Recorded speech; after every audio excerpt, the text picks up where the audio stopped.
күніге 25-30 долларды бір каналдан қалай шығаруға болады? Жалпы айтқанда 25-30 доллар теңгеге шаққанда 14 мың теңгедей. Күніге 14 мың теңге қалай табамыз?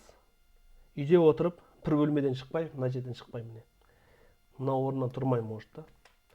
Или жатып істейсің телефонмен, компьютермен монтаждайсың. Или телефонмен монтаждап, компьютермен аналитикасын жасайсың.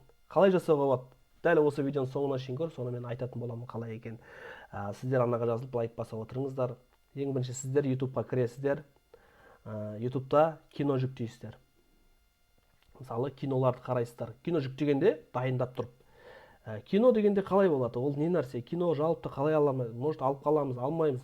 Соны подробно айтатын боламын. Кино жүктеу деген сөз, не деген сөз ол? Сіздер кино мәселесін аласыздар да, мысалы кино тема жайлы айтасыздар. Қалай болады? Бір киноны көріп аласыздар. Любой темада кино, қызықты кино болсын деп айтайын. Адамдарға болады ғой бір қызықты кино, қызықсыз кино көрмейсіздер ғой сірә. Бір қызықты киноны пересказ жасайсыздар. Анау, мынау деп бір нәрсені айтып, жағдайын айтып, түсіндіріп, үйтіп, киноны жалпы айтып бересіздер. Біреулерге болады ғой айтып беретін. Мен ана киноны көрдім, оның киноның ішінде пәленше пәленше ана кім Джон Коннор деген бала болады ішінде, ол оған будущийдан терминатор келеді, терминатор ол Джон Коннорды құтқару керек деп терминатордағы фильмді сіздер айтып бересіздер. Мысалға деп жатырмын. Соны айтып бересіздер. Соған сәйкес кинодағы кадрларды алып, енді жүктеп алдың ғой киноны.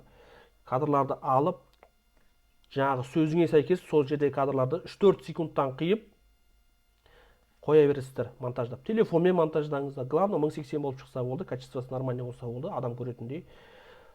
Үстіне озвучка жасайсыз, жаңағыдай бірінші диктофонмен жазып аласыздар, содан кейін кино сол диктофондағы сөздерге сәйкес өзіңіздің кадрларды қоясыздар. 3-4 секундтан ұмытпаймыз, 5, 6, 10 секунд қылып жүрмеңіздер. Асып кетсе 5-6 секунд. 15 секундта қылмаңыздар, жалбыстап қалады. Сосын YouTube-тың ішіндегі өзінің фонотекадан музыкасы бар, бесплатно тегін музыка. Соны аласыздар, жүктеп алып, Telegram арқылы жүктеп алып, Telegramға лақтырасыздар, Telegramда телефонмен монтаждайсыз, немесе компьютермен сол YouTube-тағы тегін музыканы өзіңнің монтаждап жатқан жерлеріңізге фонға кішкентай 3-4% қойып қоясыздар. Нәтижесінде 7-8 минут шықса, сіз видеоңызды, жаңа киноңызды YouTube-ға жүктейтін боласыздар. YouTube-ға жүктегеннен кейін қалай жүктейсіздер? Атын әдемілеп жазасыздар, тайтлы. Ол жерде фильмнің мықты атына қалай береміз? Мысалы, терминатор жайлы айтатын болсам, болашақтан келген робот адамзатты құтқаруға, бір нәрсе қылуға жас баланың айтқанын істейді. Ол жас бала қалаған істеткізеді деген сияқты бір қызықтау қылып, қызықты адамдар көретіндей қылып, енді ойланасыздар ғой, 10 минуттай, 15 минуттай ойланып, заголовок жасап, содан кейін обложканы жасайсың. Сол жерде обложка қандай болу керек деген кезде, тақырыпқа сәйкес әрине, сол жерде тұрады Джон Коннордың суреті, может терминатордың суреті да. Неше түрлі мындай қызықтырады. Bir қараған кезде сонша видеоның арасында сіздің видеоңызды көзге түсетіндей болу керек. Мен айтып отқан жоқпын, обязательно терминатор деп. Кез келген қызықты адамдарға ұнайды-ау, адамдарға қызықты деген киноны солай жасасаңыз да болады. Содан кейін нәтижесінде оны жүктейсіздер, тегтерін жазасыздар, киноны айтып беру, там анау, неше түрлі көп, YouTube-қа жазып, тегтерін жазасыздар, обложканы қойдыңыздар, тайтлды қойдыңыздар, описанияға киноның атын жазасыздар, кино мынандай жылы шыққан, сосын комментарияға өз ойларыңызды жазып кетіңіздер деп, комментарияға жазып қоясыз, закрепить етесіздер. Комментарий алу біздің мақсатымыз. Мына кино қызық ба, өз ойларыңызды айтыңыздар, алғаш рет бұл киноны қашан көрдіңіздер. Сондай бір фишкаларды ойлап табасыздар жаңағындай. Өздеріңіз ойларыңызды айтыңыздар, неше жаста көрдіңіздер ма бұл фильмді деп. Бала кезде кино деген сияқты. Сондай жалпы кино жасайсыздар да, оны жүктейсіздер. YouTube-та ол рұқсат береді. Қандай кино болса да, оған рұқсат бар. Бірақ сіздер оны ұзыннан шуақ кино қылып, салып жіберіп 3-4 секундтан артық қолданбаңыздар кадрларды. Және өзіңіздің даусыңызды логотипті шетке қойып қойыңыздар, там кино жеткізу деген сияқты. Бір атты қоясыздар ғой енді. Өзіңіздің Асқар деген сияқты логотипті қойып қоясыздар, онда шетке видеоңыздың, что ол сіздің монтаждағаныңыз екеніне дәлел. Көрдіңіздер ма?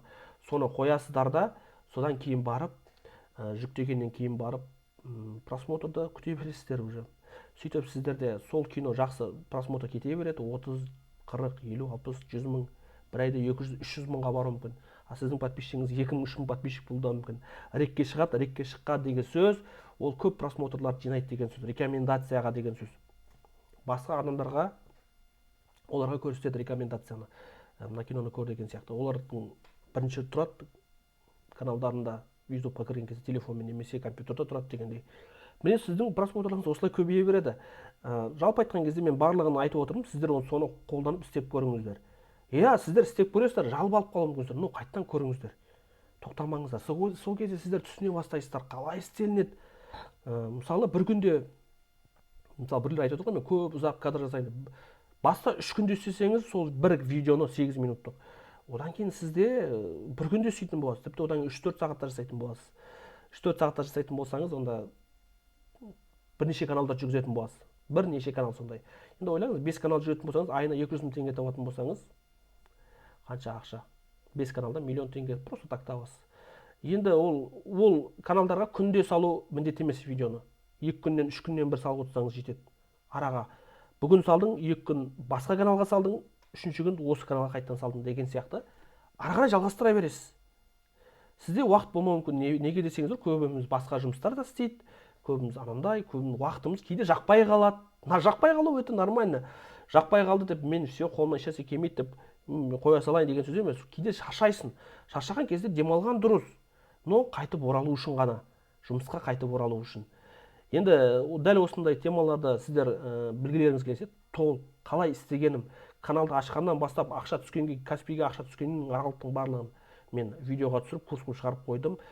Сілтеме бар, сілтемеге кіріп, сол жерде өздеріңіз таныссаңыздар болады. Міне сіздермен бірге болған Асқар. Арнаға жазылып, лайк басып кетіңіздер. Айтпақшы, сіздер ұмытпаңыздар, істеп көре беріңіздер тоқтамай. Бұл сіздер сразу істегенде ойланып қалмаңыздар. Мен жаңағыдай мен идеал істеймін, керемет қылып жасаймын деп, жаңа диктофонға жазған кезде дауысым біртүрлі болып тұрады деп ше. Бастапқыда істеп көріңіз. Келеді ғой әйтеуір. Комментарияларға жазуы мүмкін, сен дауысты дұрыс сөйлемедің, дұрыстап сөйлеп үйрен, сөйтіп жазады. Сіз одан андай ренжіп та, анау мынау деп сөз қайтарып оған ренжудің керегі жоқ. Наоборот, сондай қалай негативный демей ақ қояйын, бірақ андай кемшілігіңді айтқан комментарияларда жақсы. Чтобы сен дұрыс сөйлемей жатсың, дауысың тұнықсыз шығып жатқан жоқ, ол пайдалы нәрсе екен. Пайдалы сізге, сіз соған қарап өзгеретін боласыз. Мен осыны жаңа ұмытып бара жатыр екенмін, айтып жатырмын сіздерге. Сіздер осы комментариядан қорықпаңыздар, ұялмаңыздар. Ой, сен дұрыс сөйлемедің, киноны не істеп тастадың. Тағы не айтуға болады? Жаңағыдай көптеген әңгімелерді айтады. Сосын сіз ішіңізден біртүрлі болып қалса, қойшы тастай салайыншы, іс жұмысын істей береді. Егер сіз комментариядан қорқатын или ұялатын болсаңыз, онда сіз жұмыс істей алмайсыз ары қарай. Сол айтқанда ешнәрседен қорықпаймыз, ешнәрседен енді жұмыс мәселесінде ұялмаймыз дегендей. Көргендеріңіздей солай жалғастырамыз. Арнаға жазып лайк басып кетіңіздер. Астындағы сілтемеге өтіп көріңіздер. Сау болыңыздар.